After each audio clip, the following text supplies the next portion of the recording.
2-1 से न्यूजीलैंड ये सीरीज़ जीत चुकी है। और आज के मैच में यार वन साइडेड मैच रह जाता, लेकिन कोहली ने काफ़ी एफर्ट किया, साथ में हर्षित राणा ने, नीतीश रेड्डी की एक अच्छी इनिंग थी। लेकिन ओवरऑल देखा जाए तो न्यूजीलैंड ने कुछ एक्सेप्शनल तो किया था, वो थी उनकी फील्डिंग।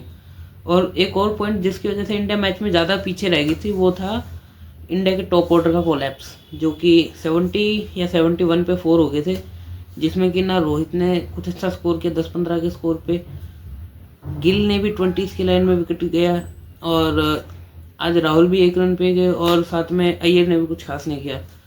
तो सब पे बात करते हैं, स्टार्ट करते हैं। तो मेन मुद्दा था आज के मैच का कि किस तरह से ये टारगेट अचीव हो सकता था, और ये हो सकता था क्योंकि छोटा ग्राउंड था और कुछ खास मतलब पिच में कुछ एक्सेप्शनल वो नहीं था कि जिससे कि ज़्यादा स्लो होगी हो, या ज़्यादा ग्रासी थी, या ज़्यादा टर्न था। बट वही बात है, जहाँ पे इंडिया कैचअप करना चाहिए था इंडिया को, वहाँ पे इंडिया ने नहीं किया। जैसे फर्स्ट इनिंग की बात करें तो फर्स्ट इनिंग से शुरू करते हैं। सबसे पहले ओपनिंग में उनके दोनों बैट्समैन को कुछ खास करने को मिला नहीं, चाहे वो मतलब स्टार्टिंग के 2 ओवर में उनके दोनों चले गए थे, 2 या 3 ओवर में उनके 2 विकेट चले गए थे, और फिर तीसरा विकेट भी जल्दी ही आ गया था।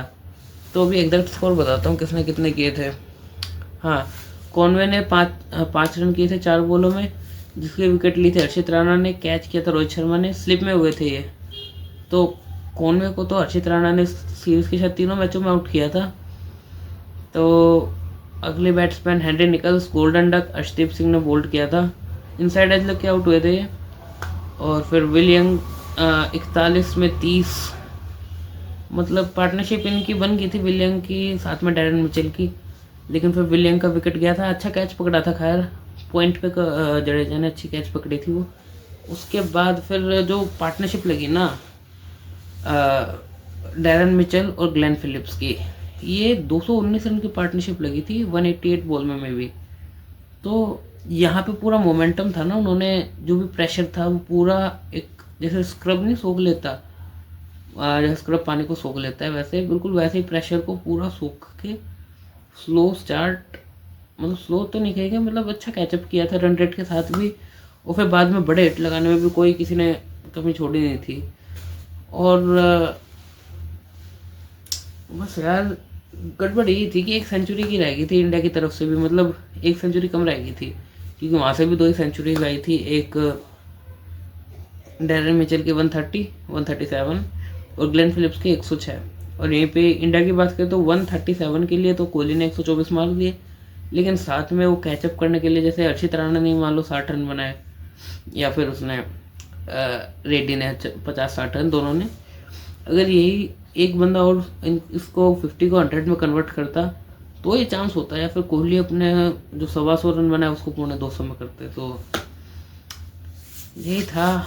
और फिर उनके भी लोअर मिडल ऑर्डर ने भी किया था कंट्रीब्यूट, जैसे कि ब्रेसवेल हो गए, ब्रेसवेल तो मतलब बैट्समैन है, सॉरी ऑलराउंडर है। 18 में 28, 3 छक्के और नॉट आउट गए थे। फिर कुछ खास हुआ नहीं, बट 338 का टारगेट, जो कि मेरे हिसाब से यहाँ पे चेजेबल था, ऑब्वियसली था, क्योंकि छोटा ग्राउंड, ना कोई ग्राउंड में वैसी कंडीशन की भाई स्विंग सीम पेस या फिर टर्न।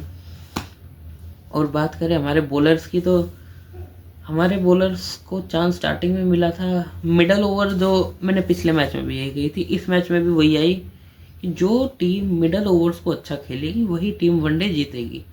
इस मैच में भी आप देखो तो स्टार्टिंग के 10 ओवर में न्यूजीलैंड पर खूब प्रेशर था, 3 विकेट जल्दी ही चले गए, लेकिन उसके बाद मिडल ओवर्स उन्होंने बहुत अच्छे से खेले, तो वहाँ पे न्यूजीलैंड आगे चली गई गेम में। और फिर इंडिया की बैटिंग की बात करें तो इंडिया ने भी मिडल ओवर में मैच लूज़ करा था, हालांकि मतलब देखा जाए तो लूज़ ही किया था, क्योंकि उस टाइम पे जब टॉप के 4 विकेट जल्दी चले गए थे, हालांकि उसके बाद एक पार्टनरशिप लगी थी नीतीश रेड्डी और विराट कोहली की, लेकिन फिर वही बात है ना कि यार जब स्टार्टिंग में ही 4 चले गए तो या तो उस पार्टनरशिप को ही मतलब और बड़ा करो, नहीं तो मतलब या तो कंटिन्यूसली हर एक पार्टनरशिप फिर 50-60 की लगती रहे, या फिर बस यही फ़र्क था मेनली यार, और क्या ही बोलूँ। बॉलर की बात करें तो Arshdeep Singh 10 over 63 run 3 wicket, very good पाजी। हालांकि स्टार्टिंग के 3 ओवर में 15 ही रन थे अर्शदीप के, आई गेस 3 ओवर में 15 थे, 5 में 15 थे, 3 में 15 थे, और मतलब एंड तक जाते जाते भी अच्छा इकॉनमी है बाकियों के हिसाब से देखा जाए तो। खैर मोहम्मद सिराज का देखा जाए इकॉनमी तो सबसे बढ़िया था, 10 ओवर 43 रन और 1 विकेट, 43 रन्स, वेरी गुड यार। जब पूरी टीम 350 350 बना रही है, वहाँ पे आप सिर्फ 4.3 को इकॉनमी से करते हो तो काफ़ी अच्छी बॉलिंग है। और बात करें हर्षित राणा की, एज अ बॉलर तो अच्छा दिन बिल्कुल नहीं गया, 80+ रन कंसीड करें। और एज अ बैट्समैन बात करें तो अपनी फर्स्ट 50 मारी आज, जो कि काफ़ी अच्छा सपोर्ट था उस टाइम पे। अगर देखा जाए तो मैच तो तभी लग रहा था कि मैच जा चुका है, लेकिन वहाँ पे जो पार्टनरशिप में सपोर्ट किया हर्षित राणा ने तो कोहली को, तो उस टाइम पे काफ़ी हेल्पफुल था वो। और कुलदीप यादव 6 ओवर 48 रन 8 की इकॉनमी 1 विकेट, बट अच्छी सीरीज नहीं की कुलदीप की ये वाली भी। कुलदीप और रोहित मेरे हिसाब से ये दो, और जडेजा मेन, ये 3 प्लेयर ऐसे जिनकी ये सीरीज आई थिंक बेकार गई। इसमें से भी सबसे बुरी गई, बराबर ही गई यार तीनों की, मतलब रोहित के रन नहीं आए एक भी मैच में, कुलदीप के भी मैच कुछ ज़्यादा खास गए नहीं, लास्ट के 2 तो बिल्कुल ही बेकार गए। जडेजा के भी ना खास बॉलिंग हुई ना खास बैटिंग हुई। इस मैच में भी मौका था 50 या 100 बनाने का, रन थे बट नहीं हो पाया। अगले बॉलर पे बात करें तो नीतीश रेड्डी 8 ओवर 53 रन 6.5 की इकॉनमी 6.63 की। देखो रेड्डी का एटलीस्ट यूज़ कर रहे हैं, ये अच्छी चीज़ है कि आप रेड्डी को भी यूज़ कर रहे हैं, क्योंकि आप देखो तो रेड्डी का अच्छे से यूटिलाइजेशन किया नहीं था अब तक। क्योंकि जैसे एक टेस्ट मैच हुआ था दिल्ली में इंडिया और वेस्ट इंडीज़ का, वहाँ पे इंडिया ने दोनों इनिंग्स में मिला के 200 ओवर डाले थे आई गेस, तो उसमें से सिर्फ 1 या 2 ओवर ही डाले थे, एक भी नहीं डाला था नीतीश रेड्डी ने। लेकिन अगर आपको हार्दिक पांड्या के बैकअप ऑलराउंडर चाहिए तो उनको मैच में खिलाना पड़ेगा, ये चांसेस देने पड़ेंगे, उसी से एक्सपीरियंस आएगा और तभी नए प्लेयर भी बनेंगे और बेटर। और फिर नीतीश रेड्डी हो गए, Ravindra Jadeja 6 over 41 run 0 wicket, wicketless, और लगभग 7 का इकॉनमी 6.8 का। और अब चलो इंडिया की इनिंग्स पे आते हैं। रोहित शर्मा 11 रन 13 बोले 11 रन, और शुभमन गिल 18 में 23।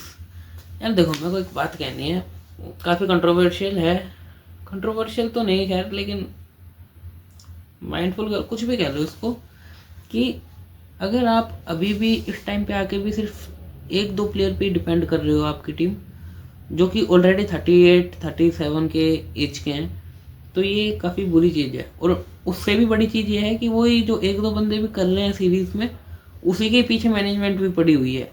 जैसे इस मैच की बात करें, जैसे कोहली है, कोहली के 124 हटा दो, जो स्टार्टिंग के 4 विकेट कोलैप्स, उसी में मान लो कोहली भी चला गया था, तो रह क्या गया था? उसके बाद किसने बनाया?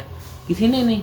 हर्षित राणा ने और रेड्डी ने करे थे, पार्टनरशिप हुई थी, लेकिन वो अलग अलग पॉइंट ऑफ टाइम पे हुई थी और काफ़ी अलग फेस था वो यार।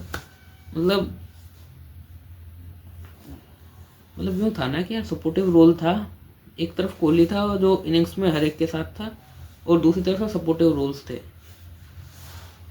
क्या बोला जाए, ठीक है जो है। Shreyas Iyer 10 ball 3 run. श्रेयस अय्यर तो आज वैसे आउट हुआ ना जैसे पिछले गेम में गिल हुआ था, शॉर्ट आर्म जैब टाइप था या सामने की तरफ ही पुल था, वैसे ही शॉट था, उसी में ही पिछले मैच में गिल हुए थे। और अब की बात श्रेयस अय्यर, केएल राहुल 6 बॉल, यार ये 6 बॉल 1 रन। केएल राहुल की तो यार आज बॉल बैट पे आने से पहले ही मतलब स्टिकर की टाइप, स्टिकर के पास या मतलब मिडल स्वीट स्पॉट और स्टिकर के बीच में हुआ था कनेक्शन, और सॉफ्ट डिसमिसल हुए केएल राहुल। नीतीश रेड्डी 57 में 53, अच्छी बैटिंग की थी यार उस टाइम पे तो देखा जाए, क्योंकि वहाँ पे 4 विकेट इकट्ठे चले गए थे, तो वहाँ पे तो मुश्किल था यार, कोलैप्स हो रहा था। लेकिन ठीक है, अगर ये पारी मतलब वही बात है, एक्सटेंड करनी पड़ती है। अगर आप मतलब 350 का टोटल चेस कर रहे हो तो यही 50 को 100 में कन्वर्ट करना पड़ेगा। और ऐसे होगा, लेकिन वेल प्लेड यार, आज काफ़ी अच्छा खेले।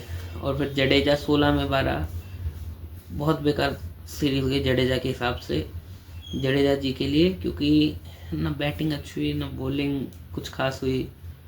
और चांसेस थे मैचेस में जहाँ बॉलिंग से विकेट लेने का चांस था वहाँ नहीं ले पाए, बैटिंग में भी आज रन बनाने का चांस था वो भी नहीं हो पाया। तो अच्छी सीरीज नहीं की जडेजा की।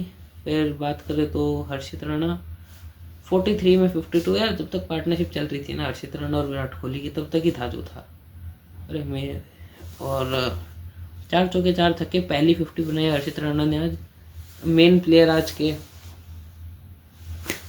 विराट कोहली, लोन वॉरियर 108 में 124, 114 के स्ट्राइक रेट से 3 छक्के और 10 चौके। वही बात है, एक बंदा कितना करे। उसमें भी लोग मजाक उड़ाते हैं मेरा। अगर मेरे दोस्त की वीडियो अब तक भी देख रहे होंगे तो कमेंट में अभी तक मचा देंगे वो। तो ठीक है, वो कर रहा है तो कर रहे हैं, अब कोई अच्छा करे उस पर बोले भी ना कोई। तो वही बात है यार कि एक बंदा कितना करेगा और कब तक करेगा। और यही फिर कोई नॉकआउट मैच में हो जाए तो फिर जो किए वो तो कह लो भाई। और फिर उसके बाद तो कुछ था ही नहीं यार। मोहम्मद सिराज यार वाइड के बॉल पे आउट हो गए।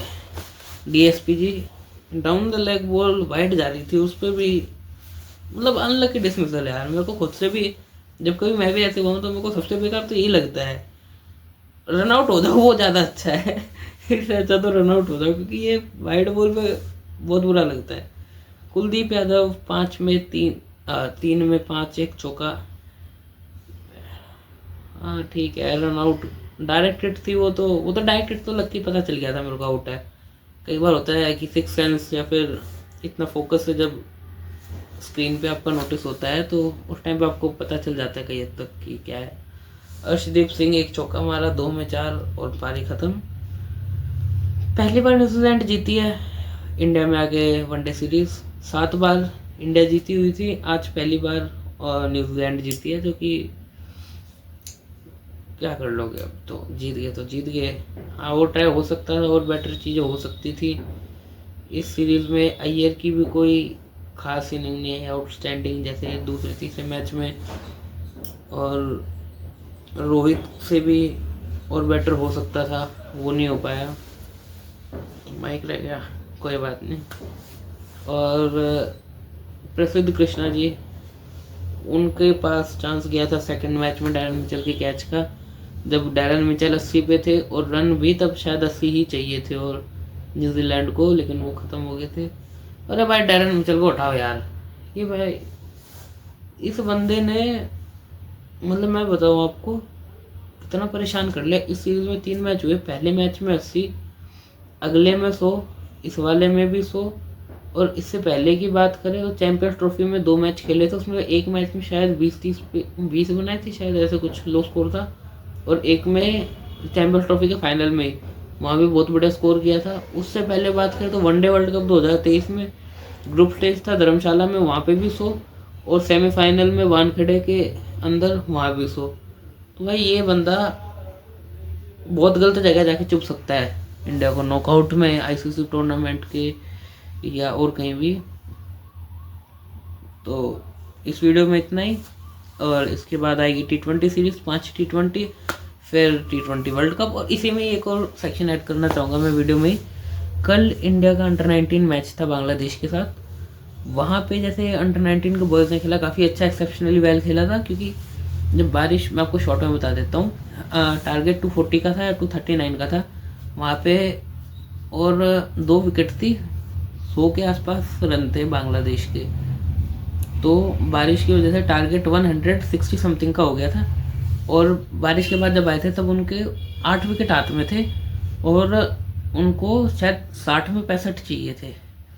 उस मोमेंट से पूरा मैच कैसे कैचअप किया इंडिया के बॉलर से, वो बहुत बढ़िया था। और एक विहान नाम का बॉलर था यार, उसने 4 विकेट लिए थे और एक कैच भी पकड़ी थी लास्ट में, बहुत तगड़ी कैच लगी मेरे को वो। तो अंडर 19 वर्ल्ड कप भी चल रहा है, WPL में अपने आरसीबी नंबर 1 पे चल रही है, तो और जगह तो अच्छा हो रहा है, लेकिन ये सीरीज़ चलेगी। चलो आज के लिए इतना ही, थैंक यू, लाइक शेयर।